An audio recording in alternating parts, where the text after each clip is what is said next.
And now, please welcome from FFL All-Star, Wiley Hawkins. From Nonstop Financial, Jay Moscow. And from FFL Apex, Rob Richmond. What's going on? Oh, is this on? Okay, perfect. All right, I'm gonna have everybody stand up, and then we're gonna get started, guys.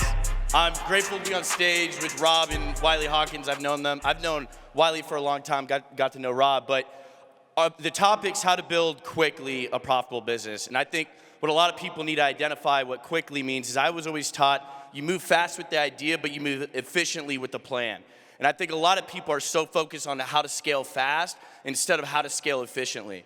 I think the biggest thing that people need to focus on is identifying your leaders' strengths and their weaknesses. Your job in leadership is to amplify their strengths and then get them criticism on their weaknesses. Your job is to sit down with your managers to identify where they're struggling at and a solution to fix the struggle. Because I think the biggest thing is to scale quickly, you have to focus on scaling your mindset and focus on the weaknesses that are holding you back.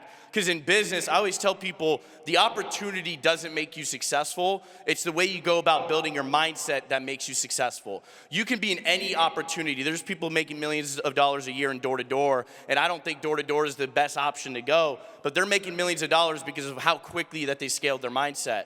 So when you're looking to scale your business and your organization, focus on the mindset of the leaders that you're trying to lead. You have to lead yourself before you can lead other individuals. And the moment you start to identify what your weaknesses are, that's when you can start finding a solution to your weaknesses to lead other people. Because your job in leadership is to point out everybody's weaknesses and to scale from there. So the thing to focus on is how quickly can you scale your mindset. You've heard the terminology, you can lead a horse to water, but you can't make it drink it. But as a leader, ask yourself, are you actually leading the horse to the water? Are you actually leading your agents to the water? Are you actually leading your agents to the opportunity? And a lot of people think that we're leading our leaders to the opportunity, but we're not. We're failing to lead ourselves consistently. And I think everything starts with you leading yourself consistently. And the moment that you show up consistently and lead yourself consistently, other people will follow. We have a lot of inconsistent leaders that expect their leaders to be consistent. You have to be consistent in developing your mindset and consistent in developing other people around you. I'm gonna leave it off to Rob, and Rob's he's got some heat. He's been talking to me in the back, so he's got some heat that he's gonna get right after it. Jay, thanks. You're gonna say every time you come up here, like you have something you think you're gonna say, and then you're listening to Jay or Wiley talk, and you're like, I don't know if that's even gonna be relatable to follow that. So what I want to talk about now is how do you make people believe in themselves more than they maybe do? And when I was getting into the business, Sean would always talk about planting a seed of greatness into all of your people and watering it, and before they know it, they believe in themselves. I've been really blessed with some awesome business partners, Stan Smith, Alejandro Lonsdale out of Florida, and they do a ton of business, and they're so good at what they do. And something I used to do was try to duplicate myself into every agent that came in, and it was not the right way to empower people. They'd feel like maybe they couldn't sell $1 million a year, they couldn't sell $25,000 a week consistently, and I would confuse that as maybe something that was laziness or just like they weren't good at what they were doing. Now what I like to do is truly get to know the leaders and empower them. And if they have an idea, run with it.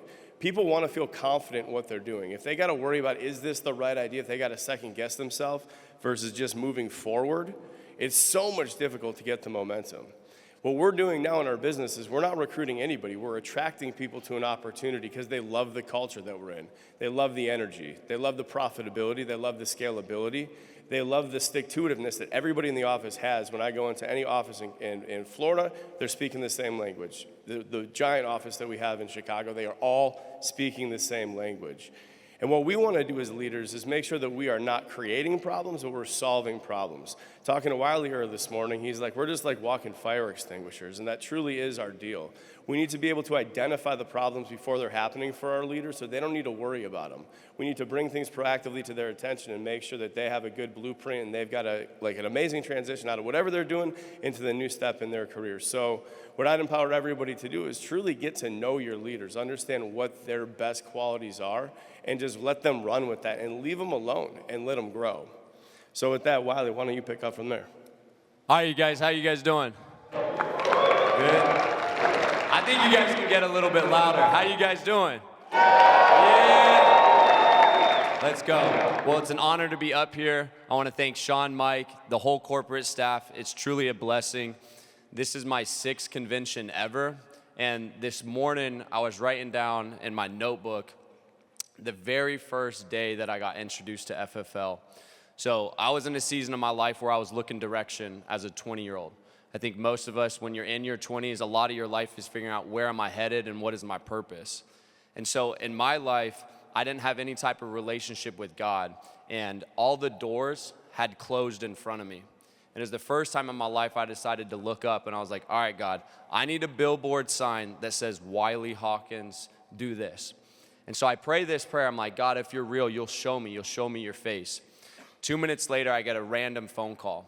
I don't know about you guys. I hardly pick up any random phone calls, but I decided to answer this one. And through that, Jordan Valdez, she introduced me to Zach Twardowski, who is now my mentor and one of the biggest reasons why I'm here. Now, when I first started with FFL, I wanted to set a goal for myself. And I think that's one of the biggest things for all of us of how to scale something big. We always have to have a target. So my first target was really simple. It was to make 6 figures. That's what I thought would allow me to be free. So my first 9 months working here, I had written out on my mirror, make and deposit 6 figures. In 9 months, I was able to deposit $208,000. And I was like, come on, that's amazing, right? Then the next year, I heard about Hall of Fame. How many of you guys want to be Hall of Famers in here? Let's go.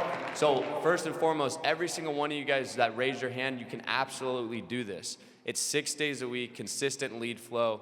Get your mental right. Just stay in the pocket. I promise you, consistency is what gets you Hall of Fame. So that was my goal for the second year. So I go out, I do $404,000. Then after that, I was like, okay, I'm still looking for this fulfillment. I'm still looking for this freedom. I've had the income, but I was looking to have that impact. And I think that's one of the biggest key things when it comes to scaling something. Are you chasing income or are you chasing impact? So then I had to turn around to the guys that I was working with, and I said, hey, Jay, hey, Rob, hey, Mahmood, hey, XYZ, what is your goal? And then they would tell me their goal. Typically, it was financial, and I was like, awesome, cool, let's get you there. So I'd work tooth and nail to get these guys there.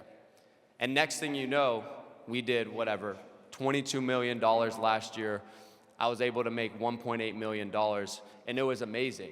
And so that's all I began to know.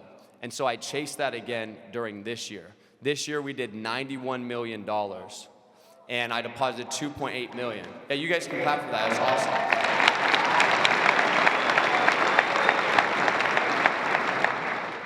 But I still was looking for something else, and I didn't know what I was doing because I had climbed this mountain, and all my guys that I worked with were climbing the exact same mountain.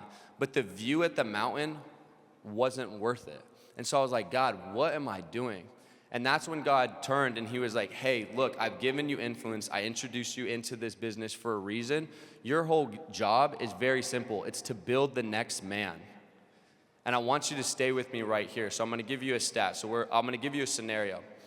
Let's just say I'm the only person in the room that knows God, nobody else. And every single day I introduce 3,000 people to God. Let's say out of those 3,000, no one can go and reproduce that. They can't bring anyone else to the Lord. How long would it take to introduce all 8.1 billion people to God? It would take 8,400 years. So that's called growth. Me growing, me 3,000 a day, boom, boom, boom. You guys doing 40K every single day. Now on the flip side of that, if I introduce Jay to God, and then Jay go and reproduces that, and it goes from 1 to 2, 2 to 4, 4 to 8, and beyond.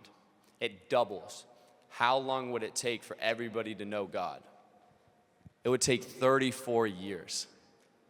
It's absolutely insane. So what your guys' job is to find the right man, pack him full of all the information, build the relationship with him, stay side by side. Outside of Jesus, if you believe that he's your Lord and Savior, let's think about, yeah, we can definitely clap for that. Let's think about what he did in a business sense. He had 12 guys. He walked with them hand in hand. He taught them everything that he did. He modeled it. That's your guys' job. Our job is just to model the business, model our walk in life. all right?